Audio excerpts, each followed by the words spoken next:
Meus irmãos, nós estamos vendo na revista a lição de número 6 e estamos estudando os capítulos 12 e 13. Só para nós recordarmos um pouquinho e fazermos um pega para nós iniciarmos, o livro de Mateus, Mateus, ele, se você for ver, no livro de Mateus tem muitas referências. Quando você vai lendo os textos em Mateus, o livro de Mateus tem muitas referências que são linkadas ao Antigo Testamento. E por quê? Eu acho que é um dos livros que mais tem referências que listam os textos que estão em Mateus ao Antigo Testamento. Bastante, é um volume muito grande. Porque Mateus teve a preocupação sempre de sincronizar a vida de Jesus Cristo com as profecias do Antigo Testamento. Sincronizar Jesus Cristo a tudo que foi dito e anunciado no Antigo Testamento. Por isso, a nossa lição apresenta Jesus, Messias e Rei. Mateus teve a grande preocupação de apresentar Jesus Cristo como o Messias, o cumprimento das profecias do Antigo Testamento. Mateus teve a preocupação de apresentar Jesus Cristo como descendente direto de Abraão. Mateus teve a preocupação de apresentar Jesus Cristo como o novo Moisés, ou na mesma grandeza de Moisés. E é bonito a gente ver esses paralelos que Mateus deixa, né? Mateus menciona Jesus Cristo durante 40 dias no deserto, em referência a Moisés aos 40 anos no deserto.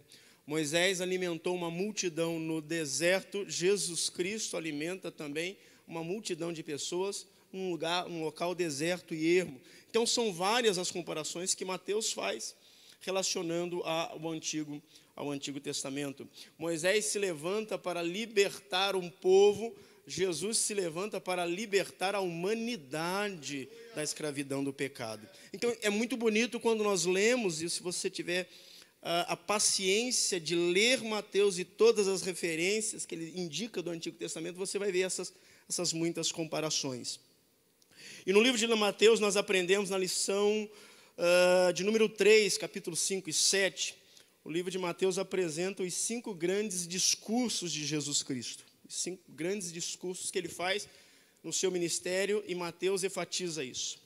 O primeiro, nós tivemos aí a alegria de ver e aprendemos com o pastor Odair, que foi o Sermão da Montanha. Ali é o primeiro grande discurso do Senhor Jesus Cristo.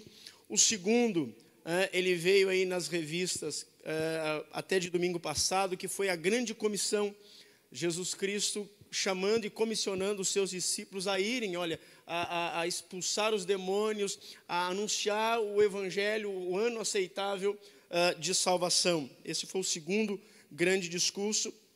E hoje, capítulo 12, capítulo 13, nós vamos estudar um pouquinho desse que é chamado e conhecido como o terceiro grande discurso do ministério de Jesus Cristo.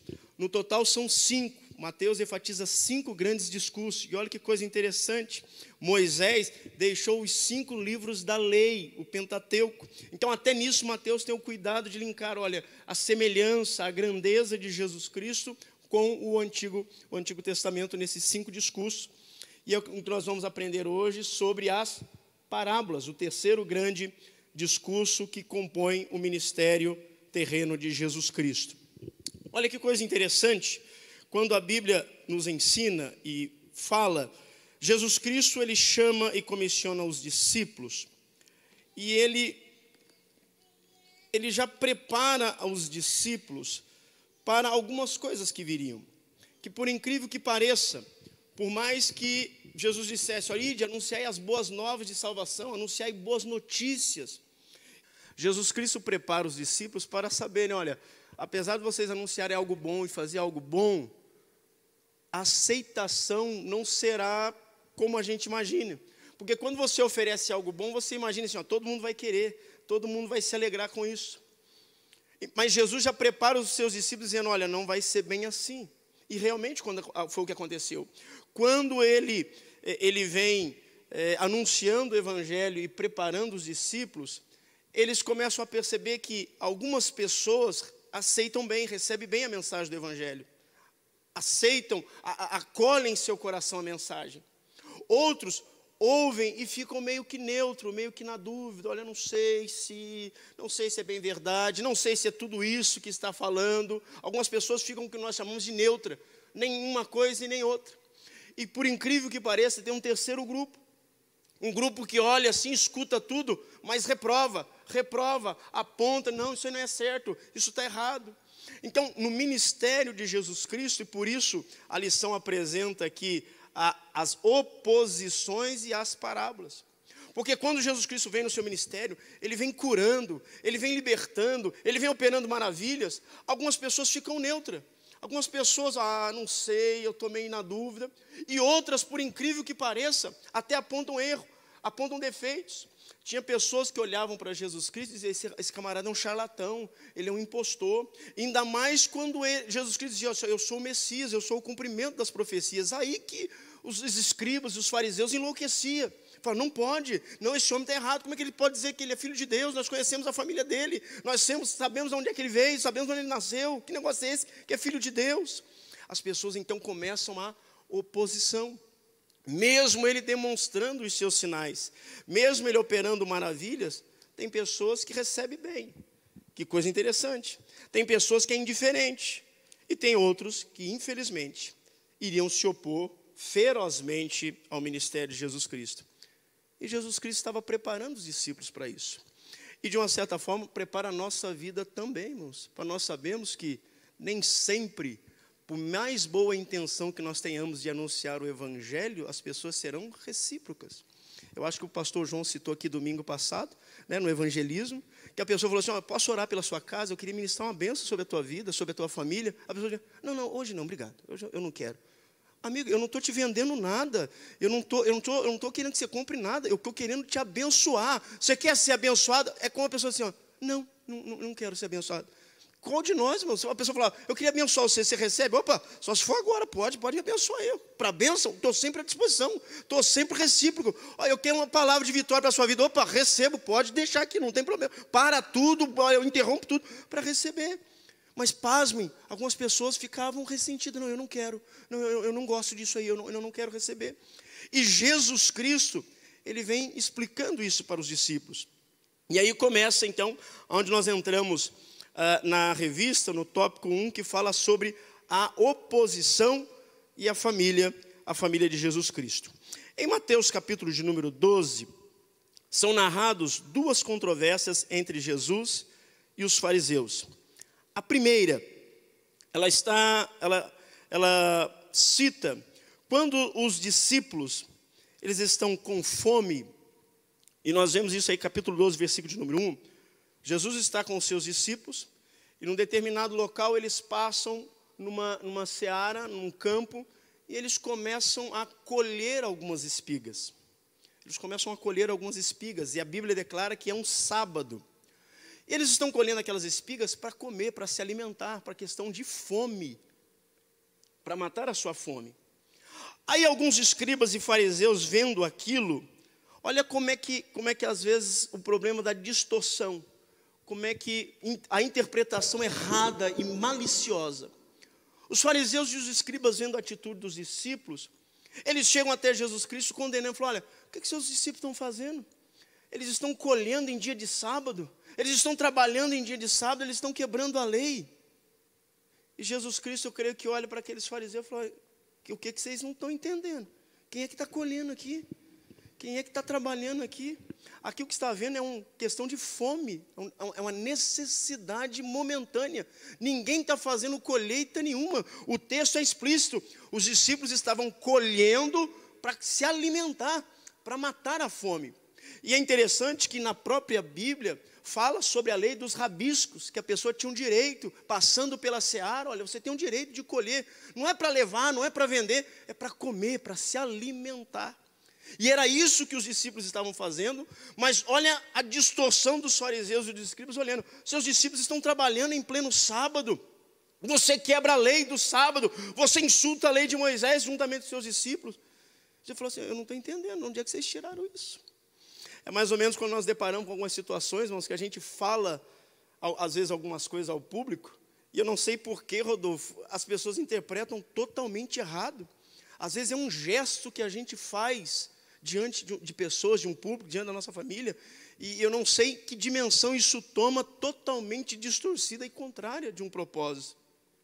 E Jesus Cristo, de uma certa forma, está mostrando já para os seus discípulos, olha, vocês vão ter ações, vão ter atitudes, mas acreditem, pasmem talvez vocês, as pessoas vão distorcer e vão olhar com maus olhos, atitudes que vocês vão ter, então se preparem para a oposição, se preparem para confrontos, se preparem para, às vezes, algumas explicações que você vai querer dar. Eu não sei se os irmãos lembram, eu acho que, aproveitando aqui a presença do nosso pastor, teve uma ocasião que ele fez, né, pastor, a comparação do Espírito Santo em relação à mulher.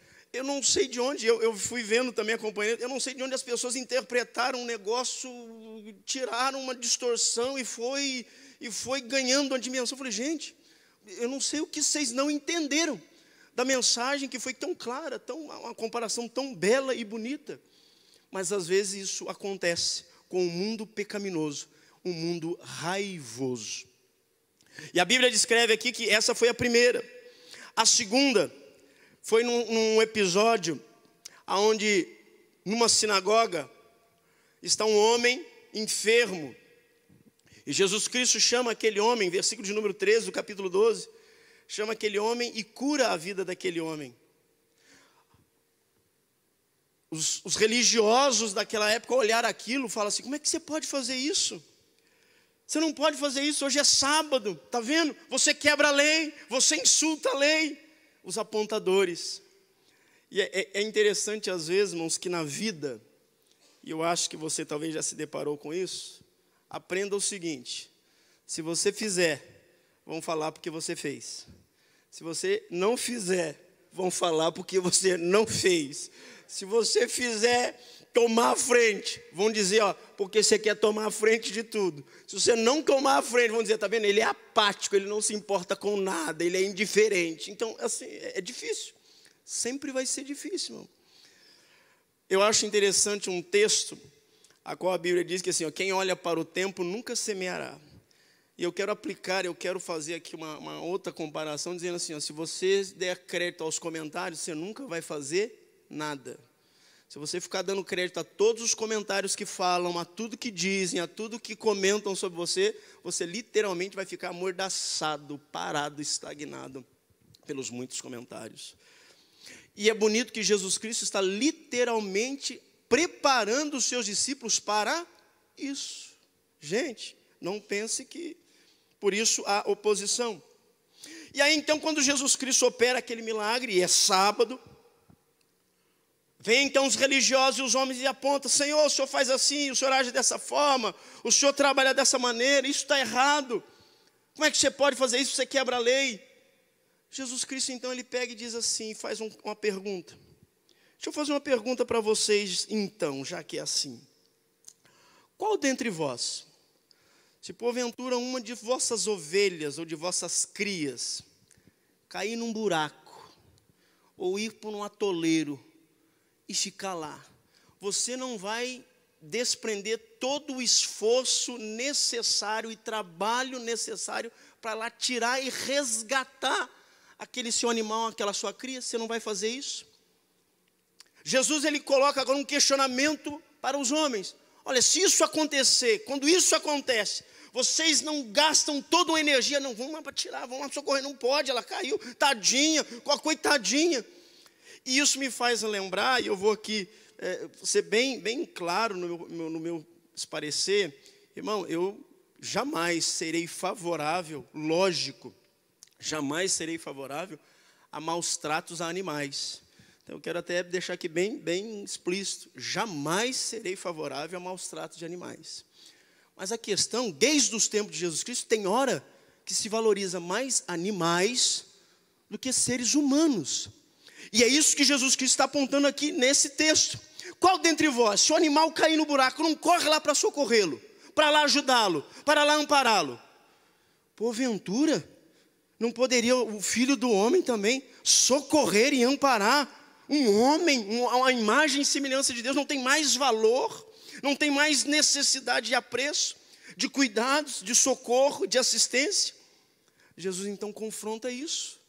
Jesus desmascara uma hipocrisia dos religiosos. Fala: vocês teriam prontidão de socorrer um animal, mas não tem amor e sensibilidade para ajudar um ser humano. A que ponto estamos chegando? A que ponto estamos chegando? Cristo os admoestou aos fariseus, porque eles estariam dispostos a salvar em dia de sábado uma ovelha que caísse numa cova, mas o atacavam quando ele curava e libertava pessoas. Eu estou resgatando uma alma, eu estou ajudando um ser humano. E vocês estão questionando se é sábado, porque não pode, por causa disso. Olha que coisa interessante, irmãos. Olha, às vezes, a que ponto chega uma sociedade. E a lição aqui comenta isso que eu vou dizer. A que ponto chega uma sociedade de reivindicar, de fazer movimentos, de fazer baixo-assinada para que se aprove lei do aborto. Mas se você maltrata um animal, meu amigo, vem toda uma imprensa e todo um movimento aí que vem. Volto a dizer, jamais seria favorável ao maus tratos animais, mas é interessante a sociedade que a gente vive. Se você maltrata um bichinho, você não pode, vou ligar para a polícia, vou chamar, porque... Mas é interessante os muitos movimentos que fazem para tentar, às vezes, aprovar a lei do aborto. Estranho, não é? Quem tem mais valor? O que tem mais valor? É dessa sociedade que Jesus Cristo, era essa sociedade que Jesus Cristo estava apresentando para os seus discípulos. Olha, é com essa sociedade que vocês vão ter que lidar. É com esse grupo de pessoas que vocês terão que lidar. É com esse grupo de pessoas que vocês vão ter que confrontar. Os fariseus pedem então um sinal. Os fariseus, a partir da cura do homem da mão ressequida, eles agora querem sinais da autoridade e do poder de Jesus Cristo. Que ele demonstrasse, que ele se apresentasse. Mas Jesus sabia, olha, para vocês não importa o que se faça. Para um grupo de pessoas não importa o que se faça, irmãos, a obra que se opere, o milagre que se realize, eles vão continuar incrédulos, vão continuar endurecidos. Por isso é bonito que Jesus Cristo algumas vezes nos ensina, dizendo assim: não deitai as vossas joias a porcos. Porque algumas pessoas, irmãos, infelizmente, não importa o que se faça, o que se diga, o que se pregue, elas serão sempre insensíveis e irracionais ao Evangelho. Sempre vai ter uma oposição. Eu não sei se algum dos irmãos aqui, às vezes, já se deparou com algumas pessoas que você, às vezes a oportunidade que Deus nos dá de explanarmos e falarmos do amor do Evangelho, tem algumas pessoas que elas são praticamente assim: não, mas esse negócio de religião aí, esse negócio, ele já distorce para um lado, porque a igreja, porque pastor. Amigo, eu não estou falando de placa de igreja, eu não estou falando de pastor, eu não estou falando de homem, eu estou falando de salvação e de Jesus Cristo. Mas ela insiste em pegar um lado só. Então, para algumas pessoas, falam: infelizmente, amigo, olha, sua visão, infelizmente, deixa que um dia Deus talvez clareie e abra a sua mente, porque você está focado numa coisa que é distorcida.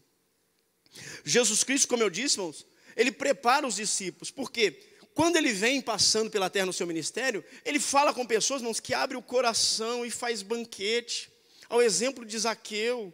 Vou fazer festa, chama todo mundo, leva todo mundo para minha casa, eu estou tão feliz, Haverá pessoas assim. E que coisa boa, pessoas que choram, que coisa linda, irmão. É quando você está falando com a pessoa, você começa a falar do Evangelho, e a pessoa se emociona e você vê a lágrima correndo assim, que coisa gloriosa, é bonito, não é? É empolgante. Mas vai ter aqueles, irmãos, que também, vai ser um coração de tijolo, ele vai ser ríspido, ele vai ser áspero.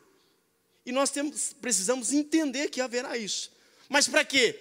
Precisamos entender para quê? Para não desmotivarmos. Continue. Aonde nós vamos chegar daqui a pouquinho nas parábolas.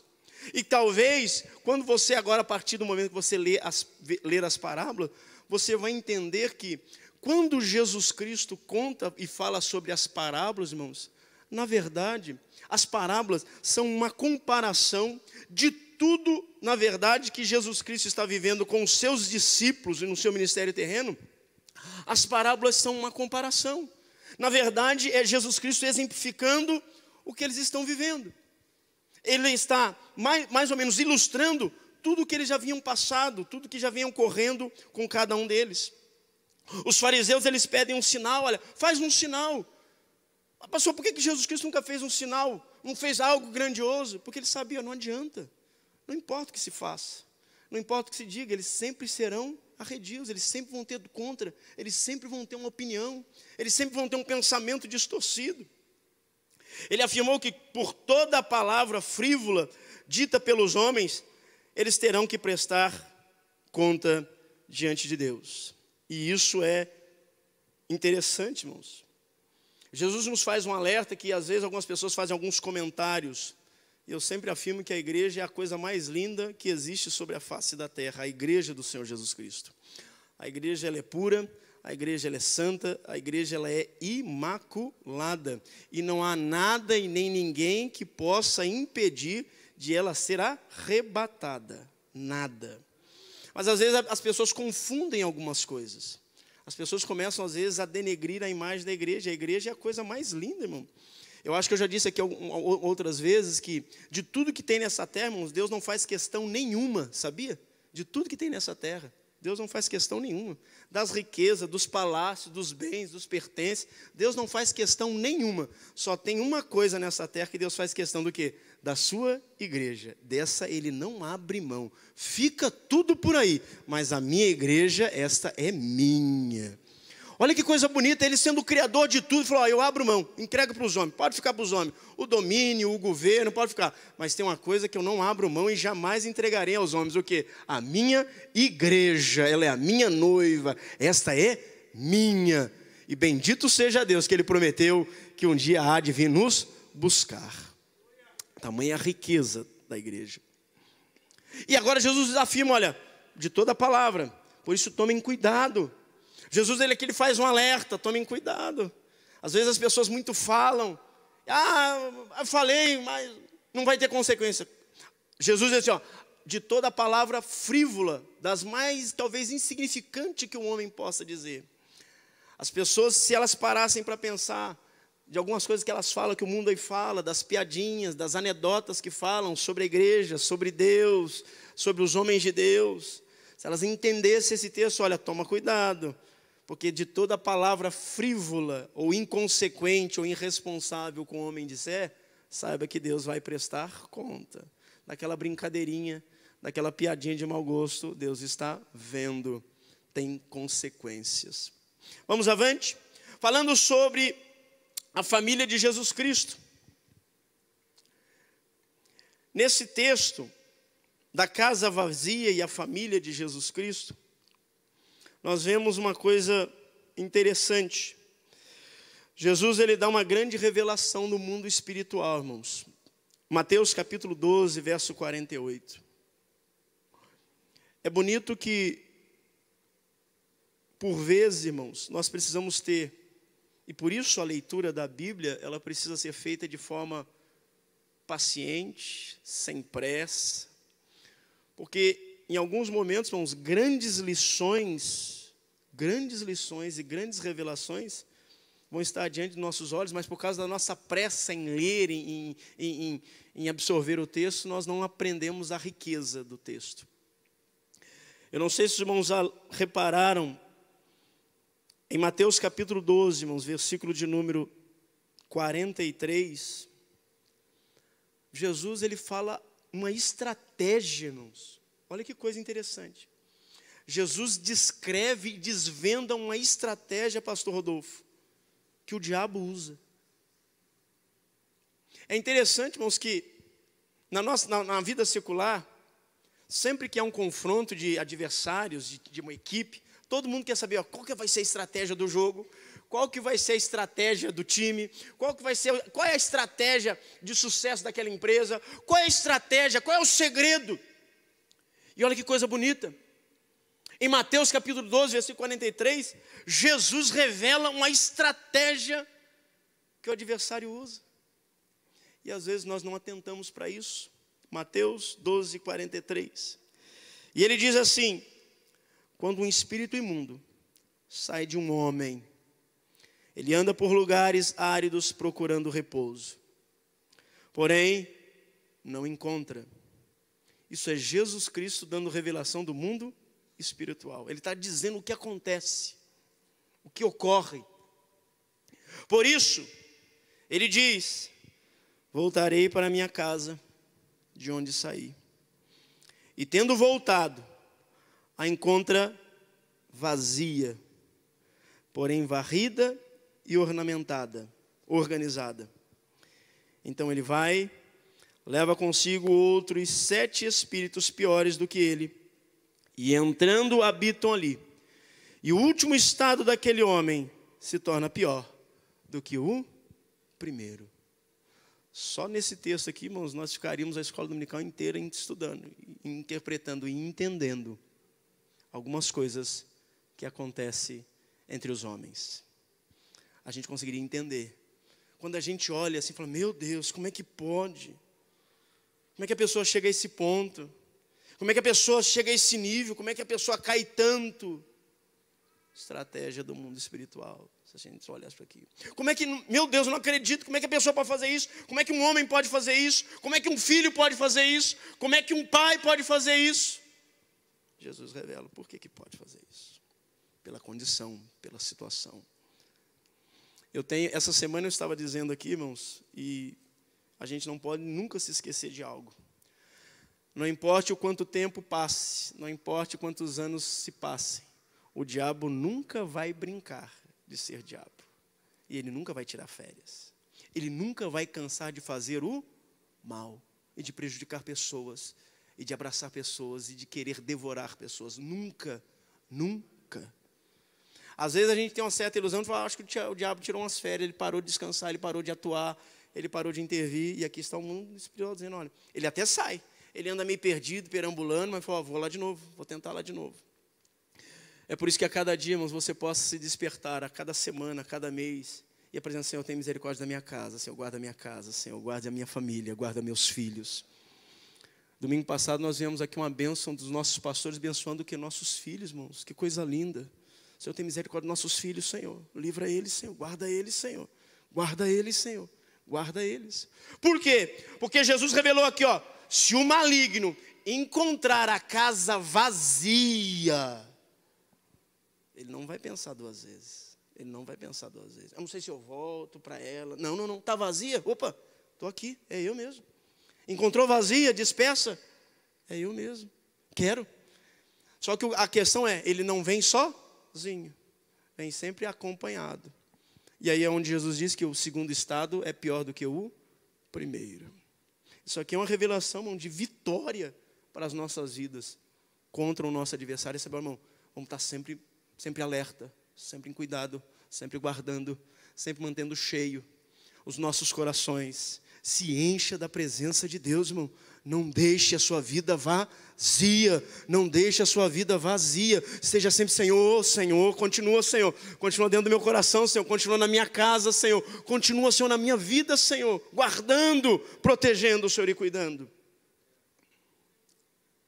Porque o adversário, ele procura por casas vazias.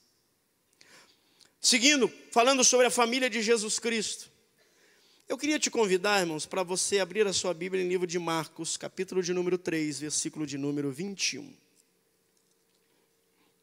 Os irmãos bem sabem, irmãos, com uma rara exceção de Maria, que, lembra que eu falei, quando Jesus Cristo inicia o seu ministério, quando Jesus Cristo começa a operar a sua obra em nome do Pai, algumas pessoas olham para ele e crê: ele é o Messias, ele é o das Escrituras, ele é o cumprimento das Escrituras, ele é o Filho de Deus. Alguns. Outros duvidam: não, ele é um charlatão, ele é um mentiroso, ele é um enganador, como os fariseus e os religiosos. E tem um outro grupo, como eu mencionei aqui, que eles são meio indiferentes. Eu falo assim, eu não sei se ele é tudo isso que ele diz, eu acho, tem hora que eu acho que ele é, tem hora que eu acho que não é. E posso falar para os irmãos, nós devemos tomar o cuidado, irmãos, para nós também, por vezes, não nos tornarmos esse tipo de cristãos. Eu vou fazer aqui uma pergunta, você não precisa responder para mim, mas você tem que ser sincero com você mesmo. Quantos creem que isso aqui é a palavra de Deus? Quantos creem que isso aqui é a palavra de Deus? Desde o primeiro versículo, do primeiro livro, do primeiro capítulo, até o último livro, até o último capítulo, até o último versículo. É a palavra de Deus. Eu creio que todas as vezes que eu abro esse livro, de Gênesis a Apocalipse, é Deus falando, é Deus falando, é Deus falando, é Deus falando, é Deus falando, é Deus falando do que eu gosto, é Deus falando do que eu sonho, é Deus tratando das minhas realizações, mas é Deus tratando também daquilo que eu não gosto, daquilo que eu não entendo, daquilo que eu não gostaria de ter, mas é Deus falando. Você precisa mudar, você precisa melhorar, você precisa se transformar, você precisa abandonar, você precisa ser, é Deus falando, é Deus falando. Quando Ele me anima e quando Ele também me exorta, quando Ele me repreende, quando Ele me corrige, é Deus falando sempre. Sempre. Em Jesus Cristo, as pessoas às vezes olhavam e diziam, eu acredito que Ele é Deus, sim, eu acredito. Realmente, Ele é o Messias. Mas daqui a pouco, o pastor Rodolfo, quando ele começava a apertar o sermão, falou, quem aguenta essa palavra? É muito dura, o que é isso? Esse homem aí está maluco, estou indo embora. Ué, deixou de ser Deus? Mudou a opinião? Mudou o sentimento? Não. Aí vem esse mesmo homem e viu, depois do seu sermão, ele falou assim, os 6 discípulos, se vocês quiserem ir embora, pode ir embora também, viu? Para mim não faz diferença nenhuma. Aí um homem se levanta com muita humildade, mas com convicção no coração e diz, Senhor, para onde iremos nós, se só Tu tens palavra de vida eterna? Senhor, o que eu vou fazer da minha vida? Não tenho. Não tem para onde ir, é o Senhor. E em Marcos capítulo de número 3, a família de Jesus Cristo, ela tinha às vezes essa dificuldade de entender e aceitar. Como eu disse, Maria era diferente, porque Maria teve uma experiência inusitada. Mas quando fala da família, os seus parentes, seus irmãos, eles olhavam e via Jesus Cristo falando que Ele era o Filho de Deus, via Jesus Cristo operando e discursando. A própria família de Jesus Cristo tinha dificuldade de enxergar Ele como, será que Ele é tudo isso mesmo? Eu acho que não é não, gente. E numa ocasião que Jesus Cristo, Ele opera e faz algumas realizações, e agora isso repercute, isso tem oponentes, Marcos capítulo 3, versículo de número 20, diz assim, então, ele foi para casa. No obstante, a multidão afluiu de novo, de tal modo que nem podiam comer. E quando os parentes de Jesus ouviram isso, ou seja, a família de Jesus Cristo começou a saber, ou seja, a notícia correu, pastor Rodolfo, diz que Jesus está dizendo que Ele é o Filho de Deus, cara. Jesus está se nomeando Deus na terra. Jesus está dizendo que o Pai o enviou para uma grande obra. Sabe o comentário? O comentário vai chegando na família de Jesus Cristo. O que é isso, Maria?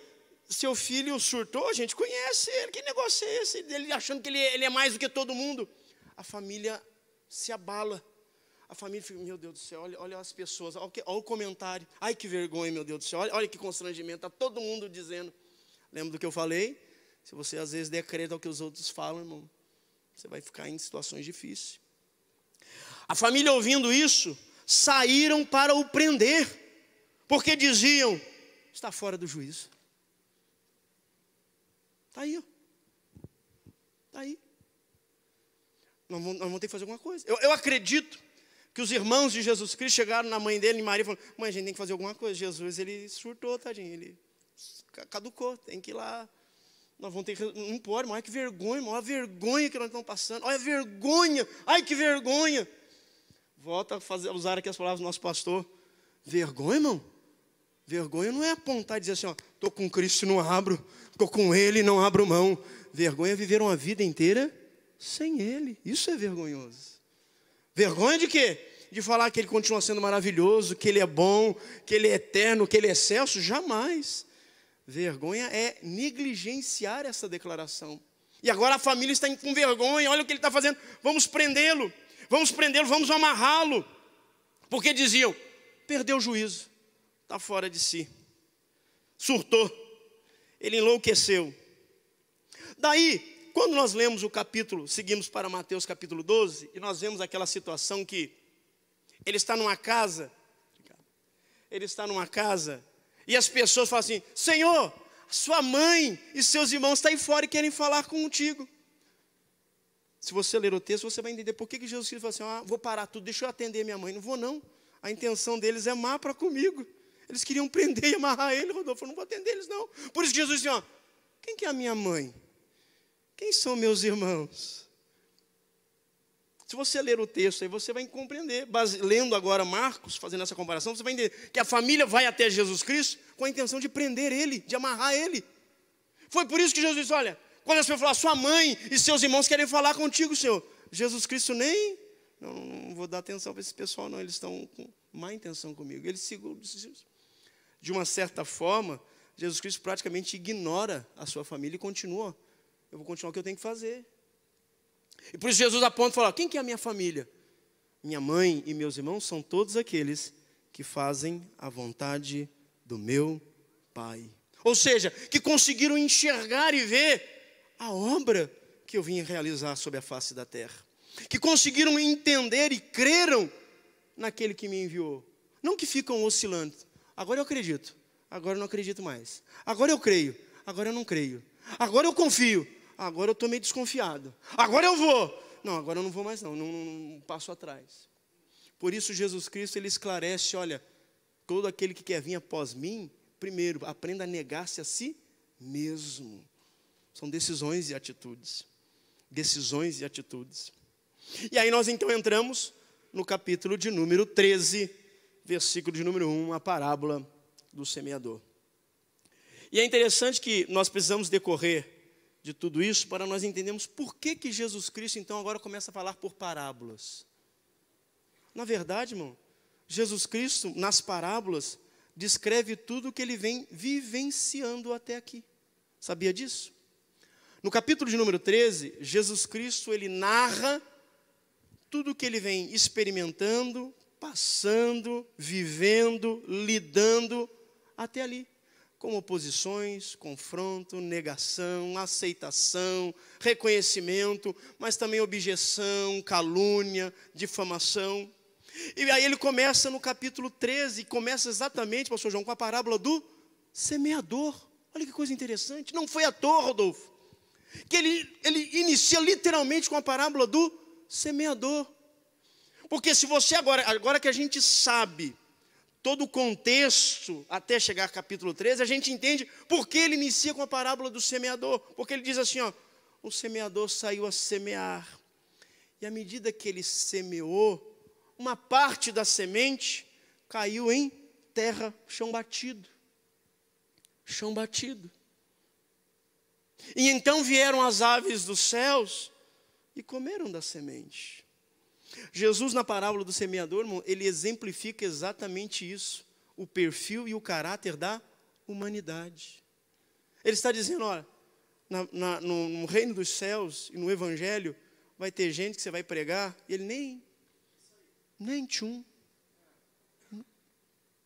Por isso a parábola do semeador, e quando a gente entende a explicação da parábola do semeador, você vai vendo, que coisa interessante, é tudo que ele está vivendo, tudo que ele está passando. Você vai fazer, vai realizar, vai mostrar, você vai apresentar com a sua vida, mas não vai fazer diferença nenhuma. Beira do caminho. Tem gente que vai ser beira do caminho. Beira do caminho, não importa. Não importa as suas qualidades, não importa o quanto você se dispõe a se apresentar de forma correta e íntegra, indiferentes. Indiferentes. E ele segue nas muitas ilustrações. Em cada parábola há uma verdade espiritual, principal, embora outras também secundária. 4 parábolas são expressadas diante da multidão. E, na verdade, essas parábolas, Jesus Cristo está ilustrando, olha, tudo que eu venho passando, tudo que está acontecendo. E as ações e as atitudes das pessoas em relação a isso. Como é que as pessoas reagem? Como é que as pessoas recebem? Como é que as pessoas veem? Como é que as pessoas se agradam de algo? Como é que as pessoas acolhem, às vezes, algo? A razão das parábolas, Mateus capítulo 7, versículo 6. Jesus aqui, ele explica por que a razão das parábolas. Quando as pessoas falam, Senhor, por que o Senhor fala tanto por parábola? Jesus diz, olha, porque algumas pessoas não adianta. Então elas vão ouvir, vão ver, mas eu não quero que elas entendam. Eu não quero que elas enxerguem. Mas para outros, eles vão entender. Olha que coisa bonita, irmão. E agora serve para cada um de nós. Refletimos em alguns momentos. Aqui nós estamos nessa reunião, ou numa igreja, ou num culto. Quando alguém vem ministrar uma palavra e vem pregar, os ouvintes são todos iguais. Os ouvidos são todos os mesmos. Por que tem algumas pessoas que recebem, eu tomo pó? E a outra que participou do mesmo culto, ouviu a mesma mensagem, viu a mesma coisa? De quem é a culpa? De quem ministra ou de quem recebe? O receptor, não do emissor. E às vezes a gente tem dificuldade de enxergar isso. É como é que eu estou recebendo? Como é que eu estou sendo receptivo à palavra? Como é que eu estou recebendo com fé, com coragem, com convicção que aquilo que tem sido ministrado? É a boa semente sendo lançada. E algumas vezes a pergunta que eu faço, e aí agora eu aproveito como igreja, é como é que você vem para o culto? Você veste a sua roupa de terreno beira do caminho, você veste a sua roupa de terreno rochoso, você se veste da roupa de terreno espinhoso, ou você se veste da roupa de terreno fértil, receptivo. Senhor, eu recebo, Senhor, eu recebo, Senhor, eu recebo, Senhor, eu recebo. Porque se você vier na forma de terreno fértil, a Bíblia diz, vai produzir a 100, a 60, a 30 por 1. Depende, então, de quem? De mim. Como é que eu venho? Como é que eu estou receptivo? Isso não só lá aplicando lá fora, mas aqui dentro. Como é que eu venho receptivo, Senhor? Como é que eu me apresento nesta manhã? Senhor, hoje eu estou uma terra fértil, Senhor. Semeie sobre a minha vida, Senhor, porque eu recebo de coração, Senhor, e me agrado. Ou você vai ser terreno espinhoso, ou terreno rochoso. Jesus, através da parábola do semeador, ele explica, irmão. Ele explica porque tem pessoas que às vezes ouvem o evangelho, fica empolgado, fica eufórico, fica entusiasmado, aí eu tomo posse, olha, eu recebo com alegria. Mas aí, como diz, é terreno rochoso. O que é o terreno rochoso, irmão? É aquela pessoa emotiva. Você fala do evangelho para ela, ela fica, não, olha, eu creio, olha, eu estou animado, eu estou alegre. Mas aí daqui a pouco ele vê, começa a ouvir os comentários, dizendo, você é crente agora? Ih, agora você virou crente, amigo? Ele começa a ouvir os amigos, desanima, terreno rochoso. Por não ter raiz na terra, a semente morre. Aí vem o terreno espinhoso, aquela pessoa que você anuncia, convida, ela vem para a igreja. Vamos para a igreja? Vem para a igreja, vamos. Mas é um terreno espinhoso. O que é o terreno espinhoso? As ocupações da vida. Tenho tanta coisa, tenho isso para resolver. Ele pensa em tanta coisa. O materialista é aquele que só pensa na vida terrena. Não, eu tenho que fazer, eu tenho que estudar, eu tenho que projetar, eu tenho que conquistar, eu tenho que abrir empresa, isso, aquilo, outro. Ele até recebe o evangelho, ele até acredita. Mas ele tem muitas coisas, ele é um homem muito ocupado de afazeres. Os espinhos crescem e sufoca a semente. Talvez você conheça pessoas assim. Eu conheço pessoas, irmãos. Eu e minha esposa conhecemos uma pessoa, uma mulher, ela sofreu de câncer terminal. Ela mingou, literalmente. Mingou. Os médicos, pode preparar tudo aí, porque você vai para o caixão. Incrédula. Sabe o que aconteceu, irmão? Veio para a igreja, irmão, pastora. Veio para a igreja. Aí sabe aquele culto de bênção, de glória? Deus usando o ministro naquela ocasião, falou, vem cá, eu quero orar pela senhora. Deus vai fazer uma grande obra na vida da senhora. O ministro orou, o homem de Deus orou. Sabe o que aconteceu? A mulher foi curada, Rodolfo. Ela foi curada. Foi curada. E ó, não foi uma evidência assim, não. Os parentes viram que ela foi curada. Os médicos diagnosticaram, eu não sei o que aconteceu com a senhora, mas a senhora está curada radicalmente. Ela não tem mais nada. Foi visível. Os vizinhos, os amigos, os irmãos da igreja viram. E tá bom, está curado, olha que bênção, olha que coisa linda. Só que tem uma coisa, era terreno espinhoso. Como assim, pastor, terreno espinhoso? Recebeu a bênção, que maravilha. Foi na igreja num domingo, uma semana, na outra semana, no outro mês, no segundo mês, no terceiro mês. Bom, só de você receber uma cura dessa, irmão, você fala, rapaz, Senhor, quero a minha vida, nunca mais sai dos teus atos. No quarto mês, cadê? Em menos de um ano, cadê a pessoa? Voltou para o mundo, voltou para a sua vida. Mas sabe o que é lindo? Deus não é como os homens. Deus não é como os homens. Eu não sei se você já teve essa experiência, pastor Rodolfo. Meu Deus, você vai ao horário. Sabe às vezes quando você dá um presente para uma pessoa? Dá um presente. Aí você vê que a pessoa está fazendo mau uso do presente. Você não fica invocado, você não fica indignado. Fala, rapaz do céu, eu dei um presente. Olha o que a pessoa está fazendo com o presente que eu dei. Está judiando, está quebrando. Ah, me dá aqui de volta. Não, dá aqui, Rodolfo. Ah, que isso, velho? Custou caro, paguei tão caro para esse presente você fazer um descaso. Deus não é como os homens, que a boa dádiva que Ele dá, Ele não tira. Ele não tira. O talento é seu. A gente tem visto aí, irmão, quantas pessoas do santuário do Senhor, Deus deu talentos para compor, talentos para cantar, mas saíram da casa do Senhor. Aí sabe que Deus fez, tirou o talento? Não, continua com o seu talento, só usando de maneira errada, aplicando em lugares errados. Mas o talento é seu, o presente é seu. Essa mulher, irmãos, ela é moradora perto da minha casa. Como é que ela está hoje, pastor? Viva do mesmo jeito, com saúde do mesmo jeito, desfrutando da bênção do Senhor do mesmo jeito, mas saber do Salvador e do Curador, nunca mais. Terreno espinhoso. Jesus preparou os discípulos para isso. Vai ter gente assim, que ele vai ser abençoado, vai ter uma grande bênção na vida dele e literalmente dará as costas. Não vai querer, não quero. É uma opção, livre-arbítrio. Por isso que nas parábolas Jesus vem ilustrando o comportamento. Se nós estudarmos a cada parábola, irmãos, o propósito das parábolas, Jesus descreve a situação, a condição de cada um, como é que as pessoas vão se comportar, como é que as pessoas vão agir, como é que as pessoas vão receber a mensagem do Evangelho. Tesouro escondido. A Bíblia descreve que Jesus então começa uma sequência de parábolas e contando e ilustrando tudo isso aí. Ele diz, olha, pessoas vão ser indiferentes, porém outras, eu vou dar um conselho, que sigam esse mesmo exemplo. Abraça com toda a força do coração, aonde Jesus Cristo conta a parábola do tesouro escondido e da pérola. Um certo homem, um certo negociador de joias preciosas, ele encontrou uma joia mais valiosa de tudo. Sabe o que ele fez?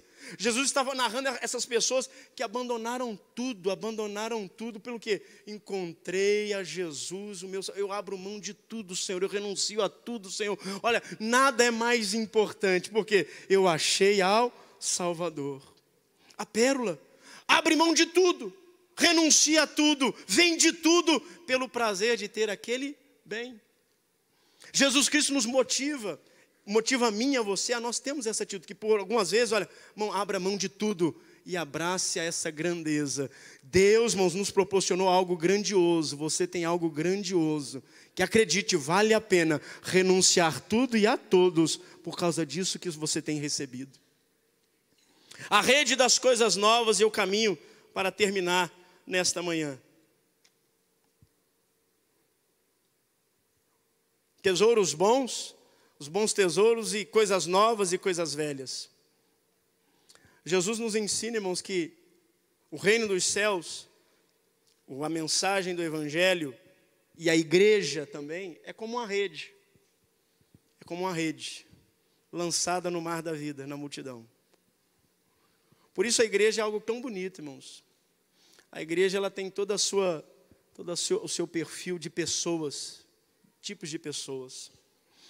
É interessante que às vezes a gente, na ignorância, a gente quer padronizar, Rodolfo, todo mundo, quer engessar. Quer fazer todo mundo igualzinho, talvez a mim. Todo mundo tem que ser igualzinho a mim. Todo mundo vai ter que ter o mesmo estilo. Jamais será assim.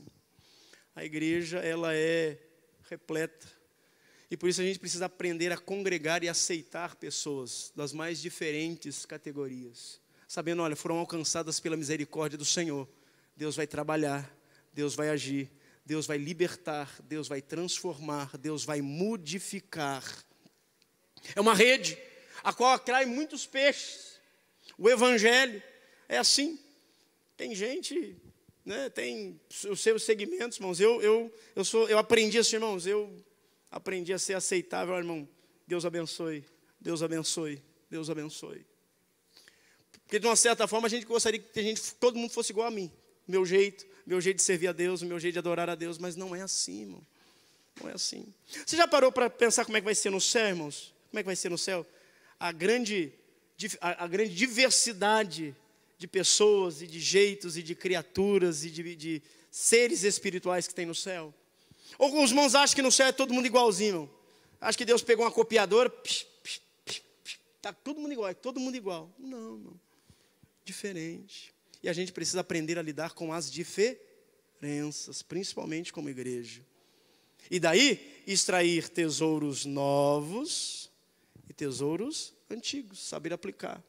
Como é que eu lido com isso? Saber como lidar com adolescentes e jovens, saber como lidar com anciãos, pessoas de mais idade, ser receptivo a todos. Eu acho bonito o ministério de Jesus Cristo, porque Jesus Cristo ele atraía tanto a idosos como a criança, até criança gostava de ficar perto dele. A igreja precisa ter essa visão.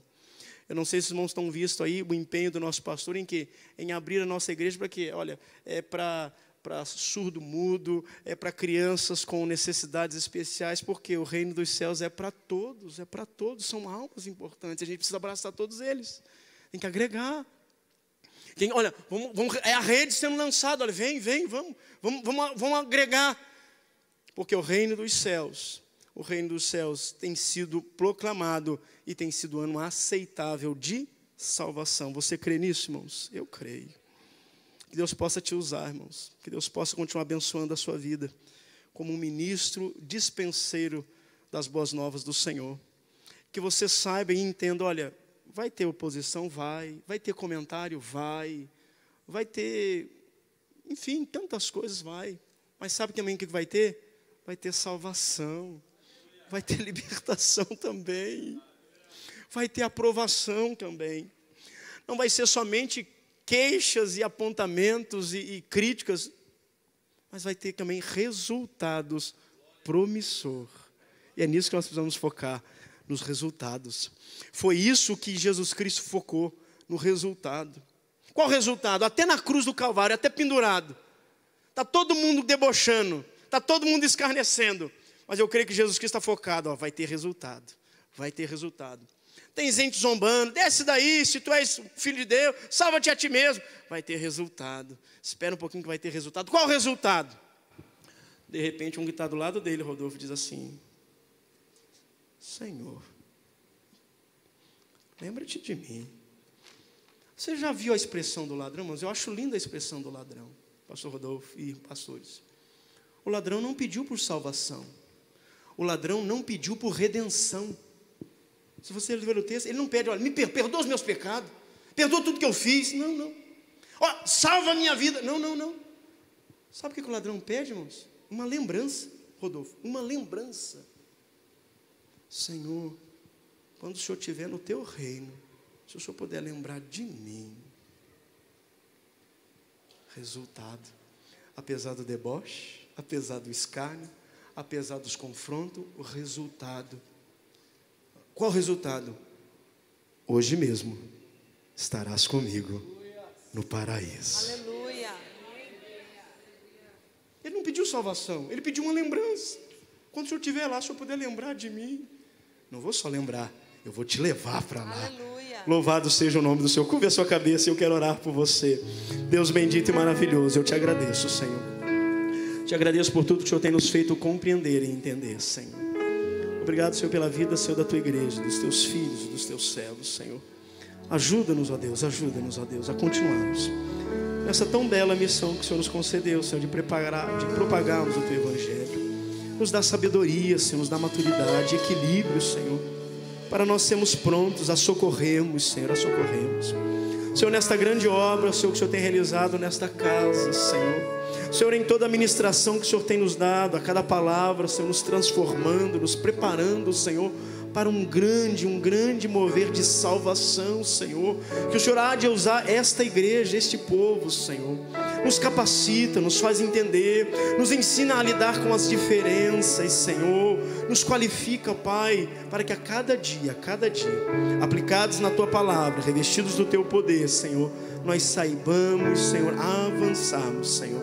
Avançamos, Senhor, porque, Senhor, como a Tua palavra nos ensina, Senhor, a seara é grande, Senhor. Há tanto o que fazer, Senhor. Que nós possamos, Senhor, deixar de lado as indiferenças, Senhor, as divergências, Senhor, e unidos por um só propósito, Senhor, envolvidos por uma causa, Senhor, que vale a pena, Senhor, abraçarmos, Senhor, e nos aplicarmos com toda a força do nosso coração, com todo o empenho da nossa alma, para que cada vez mais vidas, Senhor, se acheguem a Ti. Senhor, abençoa, Senhor, o Teu povo, ó Pai, o ministério desta casa, Senhor, os obreiros, os Teus filhos, Senhor, a cada um, Senhor, que tem desenvolvido o Teu trabalho, ó Pai, em nome de Jesus, amém, e graças a Deus.